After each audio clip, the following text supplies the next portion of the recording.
مساء الخير على حبايبي متابعيني، يا رب دايما كده تكونوا بخير وسعادة. النهاردة فيديو جديد ووصفة جديدة، هنعمل مع بعض كده خبز صحي مناسب للدايت ومرضى السكر. حلو قوي للفطار او العشاء. السعرات بتاعته منخفضة لان احنا هنعمله من دقيق القمح الكامل، مع ان الدقيق ده من اصعب الانواع الدقيق ان هو يطلع لك المعجنات هشة وطرية زي ما انتوا شايفين كده. بس احنا هنقول النهاردة على شوية تكات هتخلي لك العجينة طرية وهشة وتحفة. شايفين بقى الطراوة والهشاشة اللي في العجينة بتاعتنا النهاردة؟ حلو قوي. هنعملها كمان بحشوات مختلفة، وهقول لكم على بدائل الحشوات واحنا شغالين. تابعيني بقى في الفيديو علشان نشوف الطريقة. بس يلا بسرعة اشتركي في القناة ولايك وشير لو عجبك الفيديو.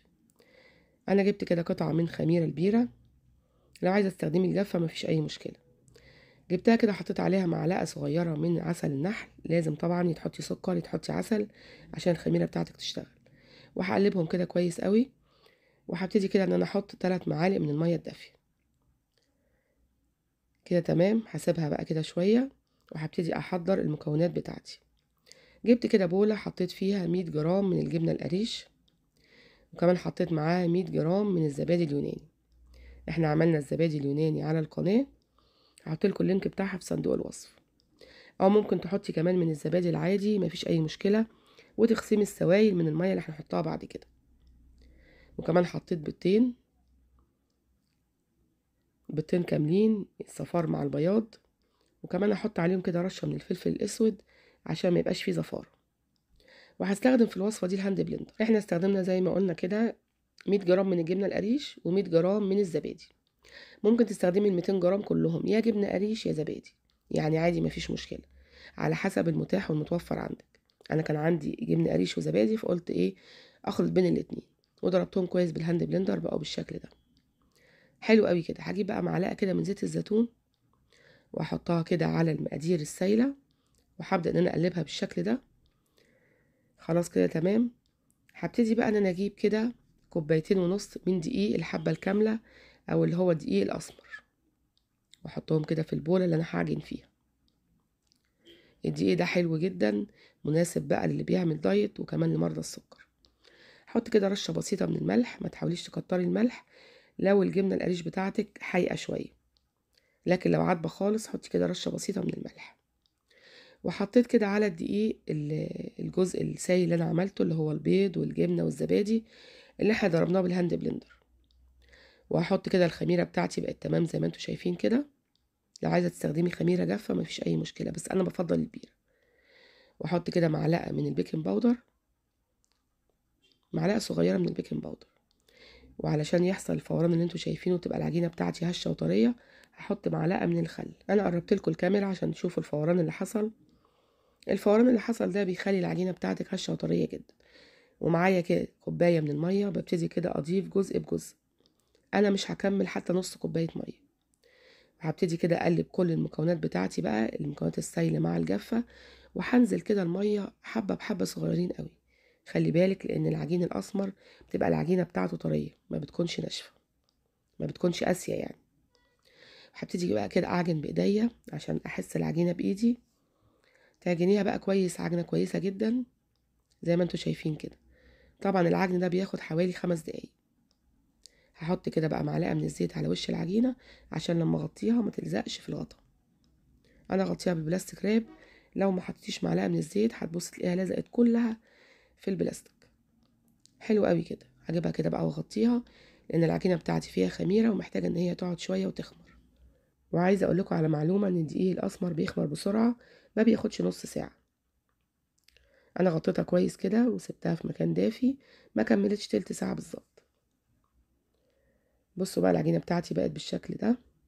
حلو قوي كده. شايفين بقى الفراغات اللي جواها علشان التكاية اللي احنا عملناها. البيكنج باودر حطينا عليه معلقة من الخل، خلى العجينة بتاعتي هشة وطرية جدا، مع انها من الدقيق الاسمر. والدقيق الاسمر ما بتكونش العجينة هشة قوي، بس العجينة بتاعتها زي ما هنشوفها دلوقتي هتبقى تحفة قوي بعد التسوية. ابتدأت كده اخد العجينة بتاعتي واقطعها لكور متساوية زي ما انتوا شايفين كده. الكورة بتاعتي صغيرة ما هياش كبيرة، حاولت ان انا اصغر زي ما انتوا شايفين كده، هي تبان لك ان هي كبيرة بس انا عاملاها صغيرة لان انا لسه هحشيها. عملت كل الكمية، طلعوا حوالي 18 أو 19 قطعة زي ما انتوا شايفينها كده، من 2.5 كوباية من الدقيق. هغطيهم كده أثناء ما أنا شغالة، مش هسيبهم يخمروا تاني في الطبق اللي أنا قطعت فيه. بس هجيب بقى الطاجن بتاعي وهبتدي كده إن أنا أدهنه دهنة من زيت الزيتون، ادهنيه كويس حتى من الأجناب.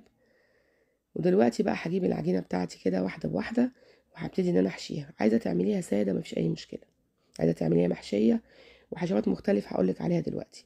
دي جبنة رومي كده مع جبنة شيدر. هو أهم حاجة في الجبن والحشوات اللي هتحطيها تكون من أصل حيواني مش من أصل نباتي، يعني متبقاش نباتي الدهن. هحط كده شوية من الجبنة وهقفل عليها كويس قوي، لازم تقفلي عليها علشان في الفرن العجين بتاعك ما يفتحش. وهدورها كده بإيدي وهحطها، وهاخد واحدة تانية هفردها كده بس بإيديا فردة بسيطة، ما تحاوليش ترقيها من النص. وهحط كده بقى قطعة من البسطرمة. حشوة البسطرمة دي بتبقى تحفة جدا، وكمان حتة صغيرة من الجبنة وشريحتين من الزيتون.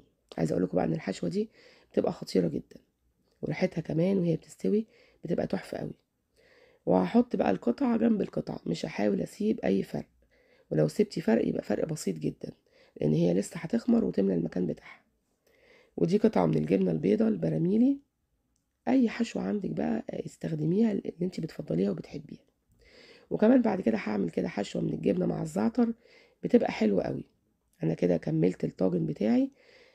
هبتدي بقى كده اغطيه، مش هشتغل فيه ولا هعمل فيه اي حاجة، وهسيبه ساعة كاملة. هو بصراحة انا لفيت الفرن تدفية بسيطة وسبته، وطبعا طفيت الفرن بعديها، يعني ما دفيت الفرن وطفيته، وحطيت الطاجن بتاعي كده وغطيته وسبته تلت ساعة. كانت خمرانة بالشكل اللي انتوا شايفينه ده. وجبت كده بضايه ربيتها كده مع معلقه من الخل. ما تحاوليش تحط لها فلفل اسود، لان الفلفل الاسود هيبقع كده في الوش وهيخلي شكلها مش حلو. انا قسمت العجين بتاعي على طاجنين صغيرين زي ما انتوا شايفين كده. الاجزاء الباقيه ان هم كانوا 18 او 19 قطعه، الاجزاء الباقيه حطيتها كده. وجبت كده البيض زي ما بقول لكم، ودهنت كده الوش بس بالراحه. انا بشتغل قدامكم بسرعه لاني مسرعه الفيديو. بالراحه جدا وانت بتتعاملي مع العجين بعد ما خمر، لان اي خبطه في العجين هيهبط وهيبقى شكله مش حلو خالص. ورشيت كمان بقى حبة البركة والسمسم ودخلتها الفرن على درجة حرارة 180. قعدت كده من ربع ساعة لتلت ساعة. شايفين بقى هي سخنة مولعة، الطراوة والهشاشان مفيش بعد كده. بس انا حاولت ان كده ان انا اغطيها، غطيتها كده دقيقتين 3. شايفين بقى كمان الطاجن التاني الصينية التانية تحفة. عايزة بقى تحطي كده حبة بركة وسمسم على الوش براحتك، عايزة تعمليها سادة من غير اي حاجة على الوش برضو دي حاجة ترجعلك انتي. بصوا كده بقى هقطع قطعة معاكم. انا سبتها شوية لغاية ما تبرد. بصوا كده بقى تحفة. شايفين هشة وطرية ازاي، حلوة جدا.